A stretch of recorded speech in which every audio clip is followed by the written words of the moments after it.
Welcome to the Central Raid podcast. My name is Ryan Ross and I will be your host as we talk about all things radiography. Here we will focus on X-ray from my somewhat unique perspective as a former surgical imager, compliance coordinator, manager and now an educator. Please like and subscribe to make sure you do not miss out on any future episodes and conversations with surgeons, medical physicists and industry leaders.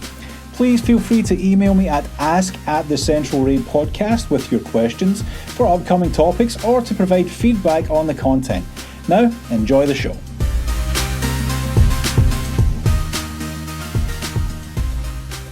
Hi, and thanks for joining me again. And today I would like to talk about how to succeed in X-ray school, and more precisely, how to succeed when you get to your clinical rotations. Clinical rotations is one of those areas where students get very stressed because everything is different to the textbook. But what can you do to help highlight your skill? And remember, at the end of the day, you are there for a job interview. You will go along and you will get your competencies, but how can you buy in that favour and how can you really impress, to ultimately get why you're doing X-ray school, and that is to get hired as a radiologic technologist? Well, I remember back to when I started my clinical rotations, and within the first week, I think, I went straight up to the hiring supervisor and I basically said, "So when you're hiring, what are you looking for?" And she seemed a little taken aback at this. I guess it's maybe a question that not too many students ask, but I was an adult learner. I was going back into X-ray school for a purpose, and that was to get a job, because having been a musician and having moved across the country a few times, I needed something consistent and I needed money at the end of the course. So the advice that I got was really invaluable, and it's something that I pass on to all of my students and something that I'm sharing with you today.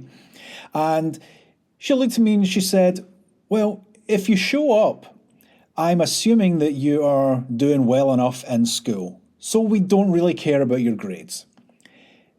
And we don't really care how great your X-rays are, because even if they're not great, we can work on that and we can make you a better imager once you start. But what really draws my attention to see if I want to hire someone is, what is your work ethic? Are you willing to roll your sleeves up and get stuck in? And then probably even more important than that is, how well does your personality fit in with my team? And what is your personality with patients?" And she was pretty much saying that, the imaging, that's a skill that we can improve on time, but those two aspects of work ethic and personality, they are really inherent in you.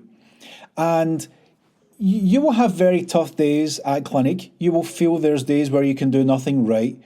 You will feel that there are days where you do everything right, but you just can't make the technologists happy with your performance.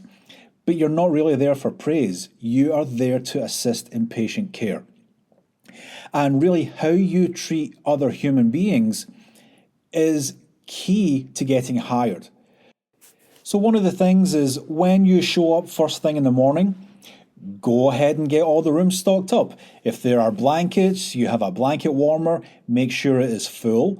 Make sure there's maybe a stock of blankets next to the warmer so that when it starts to run down, they're nice and available for whoever needs to go ahead and fill them up again. Can you wipe down the machines, get them ready?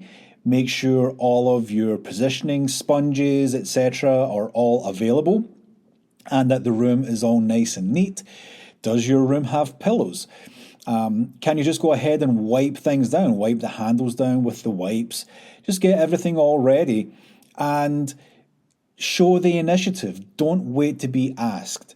Because you'll probably be, if you think back to when you go through your orientation, your CI probably gave you a list of, okay, so first thing in the morning, here's some of the things that you can do. Remember that, so that when in a couple of weeks' time you do show up, you can just get your sleeves rolled up and get straight to action. Depending on where you're at, you may have a little bit of a slower start. Does your patients, do they have a doctor visit first and then they come for imaging? Or are you in a level one trauma center where you hit the ground running every single time?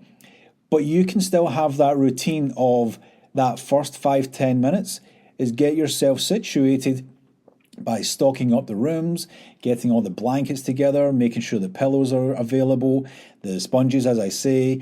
Is the room stocked with wipes? If you're getting running low, go ahead and get another container because the technologists will recognize that. You might not get the credit, but when you clock out at the end of the day, they will make notice and they will talk to each other and they will pass that word on to the supervisor and say, hey, you know that x-ray student? They just come in, they put their stuff away and they get straight to work. They are awesome. And even if that's your first rotation, and let's say it's a 2-year program and you have 5 other rotations, that first clinic site will remember you. And a lot of times they are more likely to hire you because they were fundamental in molding how you are. And that first impression, they really set you up for the rest of your career. So making the most of that first rotation. When I completed my associate's degree, I was hired full time off of my first rotation. They remembered me that entire year. And my 2 other colleagues, all 3 of us, and it was unheard of, all 3 of us were hired full time, day shift, straight after graduation. And, all 3 of us, I think our personalities worked really well together, but also we didn't pick and choose our exams. We just went to the printer, we took off the next one that printed off. Yes, we would have our assignments, but if there weren't any portables to be done, there wasn't anything in the OR, and we were in the main department, we would just pick up the next one. It did not matter what it was. If I had done 20 chests that day and I pick up another chest, I would gladly go and do it because it was more practice. And you would eventually find more often than not when the techs see that you are not picking and choosing or holding out for a particular exam or another chest today, I can't. No, that patient needs to be done. And they need a smile, they need a friendly face, they need a compassionate guide. When you invest your energy and your work ethic, you get that paid back by the techs looking out for you. They know what you need, or at least they should. You should have a list up on the wall of here's the list of comps that I need. And if something comes in, they will actively search you out, especially if it's something more uncommon. I remember one time I was in the OR just observing, and my technologist's phone went off, and they wanted me to come over back to the department because there was a pediatric chest. Pediatrics weren't very common, but they knew I needed it, and they said, hey, let me see if Ryan needs this, if he's able to do it.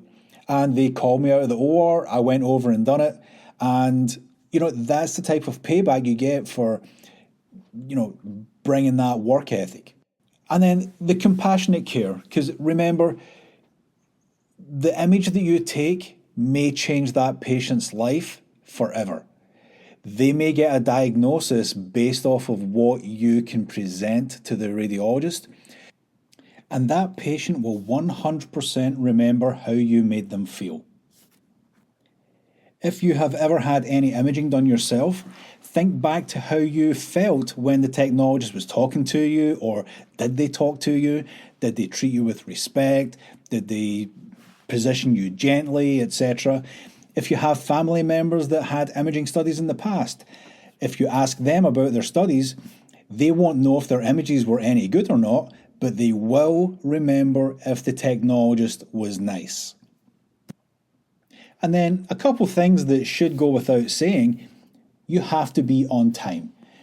If your shift starts at 8 o'clock, you don't walk into the technologist workspace with your bag on, your jacket on at 8 o'clock. You're there at 7:45, you get all your stuff away, and you hit the floor at 8 o'clock. That's the expectation. And Some places may be a little bit more relaxed, but there's always someone watching. So always be ready to start your shift on time. Something that can be a little bit harder is to learn to read the room. If this is a situation that you feel that your skill set is not quite up to that standard, take a step back. Tell your tech, hey, I don't know if I can do this one yet. More than likely, they will come in and they will help you, or at least pull you through the exam, because you do need that experience. But if you just clearly stand there and fluff your way through it and you are drowning and not being able to do it, the level of frustration that will come from your technologist, it's very hard to kind of buy that back. And remember, the patient is seeing that. At the end of the day, you are still a student and you are not expected to know everything. Even new graduates, they still have to refer back to the textbook or back to the protocol. There's a lot of information, and it really does take a good 3-4 years to get comfortable so that you can really think in the moment. And lastly, remember that every day is a new day. Don't carry over yesterday's baggage. If you had a bad day yesterday, don't let it carry over. Just approach it, take a breath, and start fresh. It's amazing how the brain will kind of reset when you just give it that moment. And that will really put you in a much better place to have a much more successful day.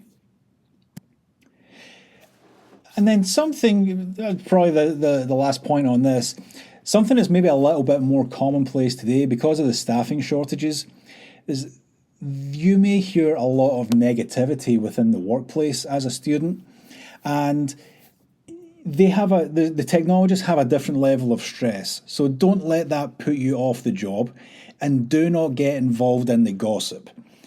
If you have a chance to redirect the conversation, by all means, try and take it away from that, because everyone likes to jump in and further compound the gossip and the negativity. But that's not doing anyone any good, because you're going to carry that over into your exams.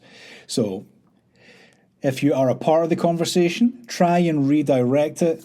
And if you're not part of the conversation, don't get involved in it. It's not worth the drama. Well, this certainly hasn't been an all-inclusive list, but I really just wanted to highlight those two areas that was probably the most valuable piece of information I got, was to show up with your work ethic and your personality. And if you do that, then good things will come and you will make positive things happen. So best of luck, and I'll catch you on the next one.